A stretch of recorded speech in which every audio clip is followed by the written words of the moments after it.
Hey guys, how's it going?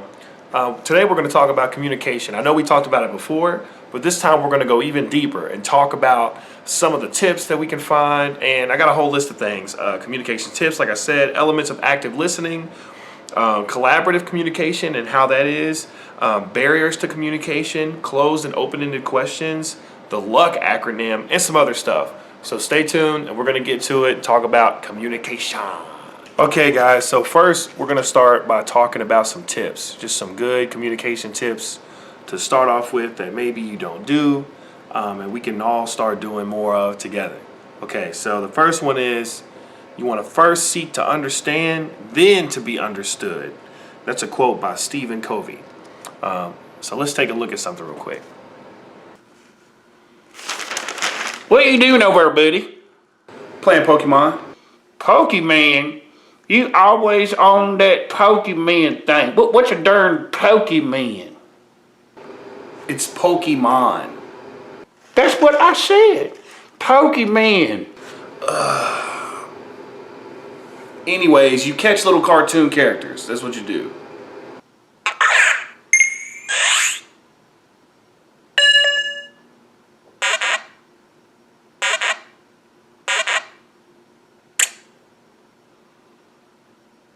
Woo! Just call me a yeller mouse. That's Pikachu. Hey, Carolyn, I caught Pikanews. Okay, so now I want to talk a little bit about communication as far as some stats for you. Approximately 10% of communication is words spoken, 30% is the tone of voice, and 60% is body language. 60%. That's a lot, guys. So a lot of times you could tell, like say if I'm sitting like this in a meeting, let me adjust the camera real quick. So if I'm sitting like this in a meeting, apparently what this shows is that I'm turned off, like I'm not interested in the communication, I'm closed off, I don't really want anybody to talk to me, maybe I have an attitude, maybe I'm upset. That's what this body language conveys. Now if you see me like this, let me back up. So if you see me like this and I'm leaning in, that means I'm listening, I'm wanting to know more, I'm engaged, I'm paying attention. If I'm making eye contact, like right now, and I'm looking directly at you, that means that I'm really focused in on what you're saying and I'm paying attention. At least it looks like I'm paying attention with my body language. Let me think of some other body language things. So yeah, I mean, if you're looking down, or if you got your phone out and you're just looking at your phone, you know, or whatever, it conveys a message as well. It shows that you're not interested in whatever is being conveyed, and you're maybe not even listening or paying attention to what's being said. So always try to make eye contact, present yourself just, you know, arms just casually, just wherever they land, like on your knees maybe, or, you know, if you want to sit like this shows that you're like thinking, and you're thinking about what they're saying. Or, you know, you can be like this, kind of tilt your head, which means maybe you're confused about something or you're not sure. All these things are different messages that you can show.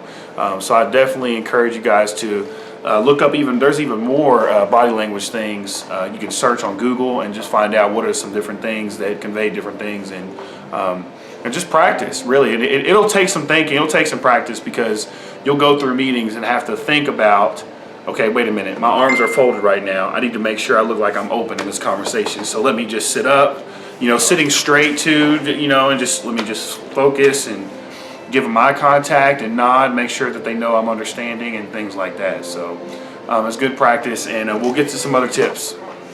Remember, even silence is communication. So if you're quiet, then you're still communicating something. So make sure there's definitely times to be quiet and there's times to speak. And it just takes experience over time just to figure out when is the right time. And it's different for everybody, and there's no perfect situation, so don't feel any pressure. But just know that when you're being silent, you're also communicating something. Another quick tip is you always want to listen twice as much as you talk. So that might be hard for some people, but it's very important that you listen way more than you talk. That's why we have 2 ears and 1 mouth, so we can do that. And it's good because a lot of times, let's say you have a question or something. What I found is that if I listen a lot more, a lot of times that question will get answered through the person's talking. So it's just always good to listen more. Hey man, you know what would be cool? Yeah. If Pikachu got hyper beam. You know what'd be cool? If that yellow mouse had hyper beam. Hey guys, so now I want to talk about the elements of active listening. So the first element is be attentive. We already talked about eye contact, leaning forward, body language, which is also one of the steps of being an active listener. Be non-judgmental. So if there's something that you hear that you don't like, do things to show that it doesn't bother you. Maybe it does deep down inside, but try to show that you're being as optimistic as possible, because it just helps the meeting flow better. And there's definitely a way to still present your disagreement in a way that will get you heard, and maybe even alter the direction of the meeting to benefit what it is that you're looking for as a result. Also, you want to paraphrase, but don't do it too much, because it just comes off as in a certain way when you do it too much. But just for clarity, it's good to be like, now, what I think I heard you say was blah, blah, blah. And then you can kind of lay it out and make sure that you retain the information correctly. And I bring a pen and pencil and pad. That way you can kind of write things down and make sure that you're not doing that too many times. So you're writing things down as they're being said, as a way to reflect back instead of paraphrasing so much. But it's definitely a good tool to use. Just not as frequent as maybe you would think that you should, but it's definitely something to use from time to time. Okay, so now I want to talk about collaborative communication, and there's a few things to think about. So really, there's values and respect, opinions, perspectives, and rights of both parties. So when it comes to opinions and perspectives, just like saying two heads are better than one, oftentimes two opinions are better than one, because it's good to just kind of look at the situation as a whole and figure out what are the different perspectives and what are the different ways that we can approach this and help the child. That's the focus, right? Is always trying to focus on the child. So that's a good way to focus on it. Or if you are not a child, but if you're a teen or whatever, if the focus is you, then it's still good to share your opinion as well, because it's your life that's being talked about. So definitely try to express your opinion, but also listen to other people's expression of their opinions. Then there's just same thing with perspectives. That's kind of another word for opinion. And then the rights of both parties is not legal rights, but more like courtesy. The right to speak without interruption, the right to disagree, and the right to ask questions. Never be afraid to ask questions. Next, I want to talk about barriers to communication.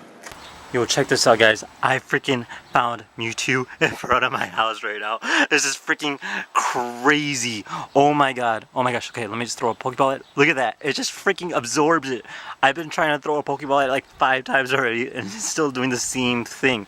No, not those barriers. But there are real barriers to communication that prevent us from communicating what we're trying to say and do it well. We've talked about effective communication a lot, and I know it's a lot, but it's so important that I thought that it'd be important to touch on some barriers that I didn't cover in some other videos that I've made about communication. So negative history. So anything that's happened to you in the past can affect your present communication if you let it. So you want to try to keep the past the past. You want to deal with the current meeting and the current situation the best way possible. Just be honest and be open. And if you want to touch on your past experience, you can do that just to kind of clear the air. If maybe that helps you, you could say, hey, I'm not saying anybody's doing this now, but in past meetings, X has happened to me, and it was an awful experience, and I just want to do whatever it is possible to prevent X from happening again. And X can be anything. It's a variable. Emotional responses. So we all have emotions. They're very real and very true to us. but we can control them, and we can't let them control us. And so we really have to be mindful of how we feel emotionally. And if what we are thinking in our head, or if what our actions, or even remember we talked about body language, what is our body language communicating? Am I coming across as emotional? Because sometimes you can have a very valid point and it might be completely just thrown out because you're appearing emotional, angry or sad or something, and so they won't even listen to it. And so it's important to be calm and collected and be able to present points in the best way possible. Also, jargon. So, you might go to meetings and hear all kinds of acronyms and, ASAC and KEXAC and this, that, and the third, and all these different, acronyms. But it's really good to ask if you don't understand, like, hey, I heard you say that acronym. I'm not really sure what that means. I'm not familiar. And I know that puts a lot of pressure on you, but if you don't speak up, you may not just understand. Because in the professional world, they use acronyms a lot because there's so many different programs and so many different entities, and a lot of them have really long names, like the National Mental Health Awareness Association. Like, that's a really long thing to say, and so it's better to just use the acronym for it. So it's really good idea to try to do that. Ask questions if you don't understand. Fear is another one. Fear or intimidation. So this could either be a reality and somebody is trying to intimidate you, or it could just be maybe something in your head that's not real, that you think that somebody is intimidating, or maybe you just feel fear. Maybe you just feel intimidated. When someone feels intimidated, it's hard to feel safe and know that you can communicate effectively. So basically, if you're scared, you're not going to say anything.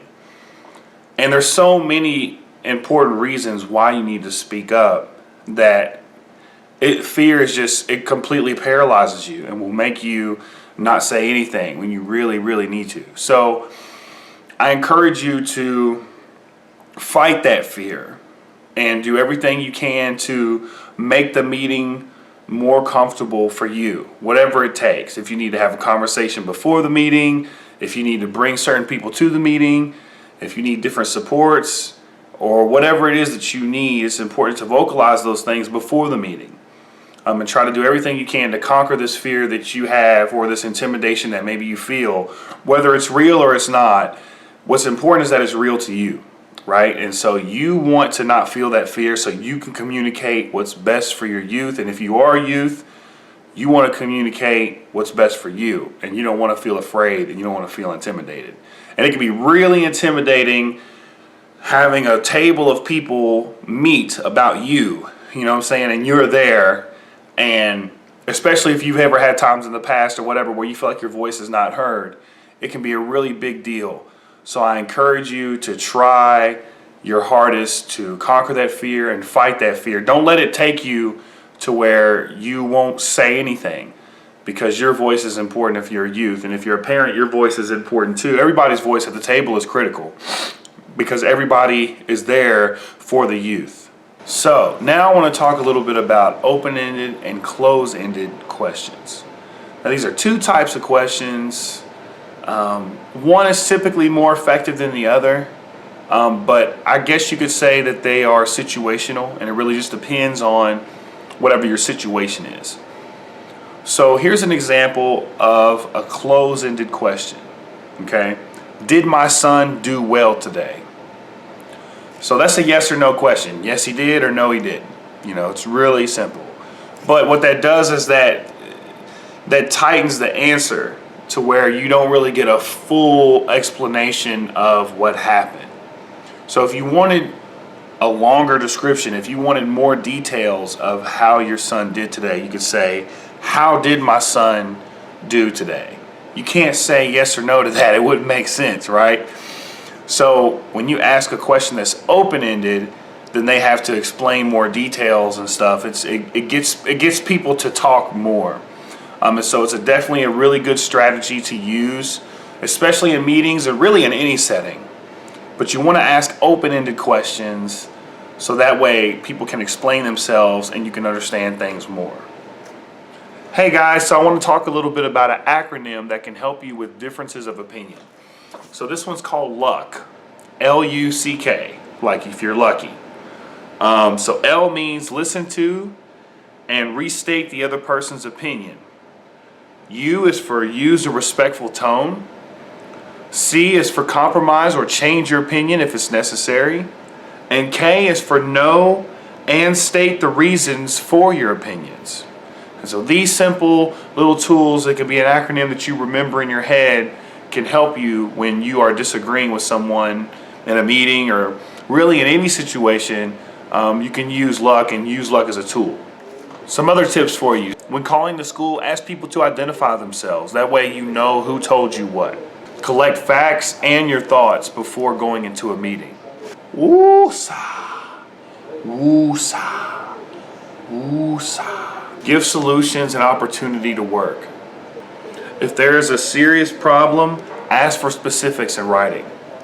So I really want to talk about, just for a brief second, the difference between assertiveness and aggressiveness. So aggressiveness looks like this. So here's what we're going to talk about. And assertiveness looks more like this. Hello everyone. So here's what we need.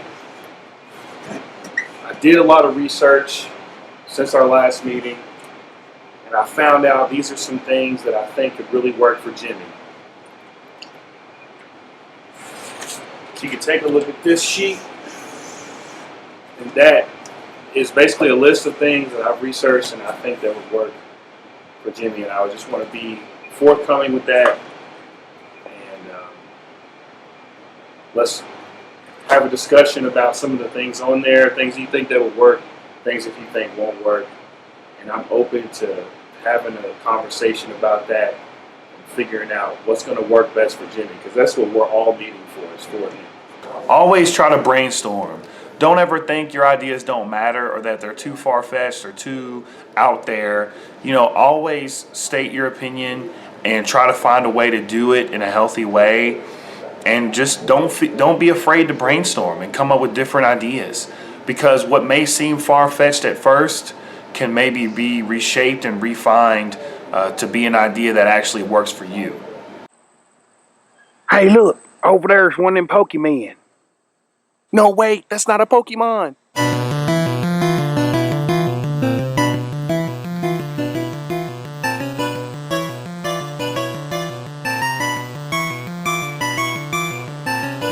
Pokeball, go!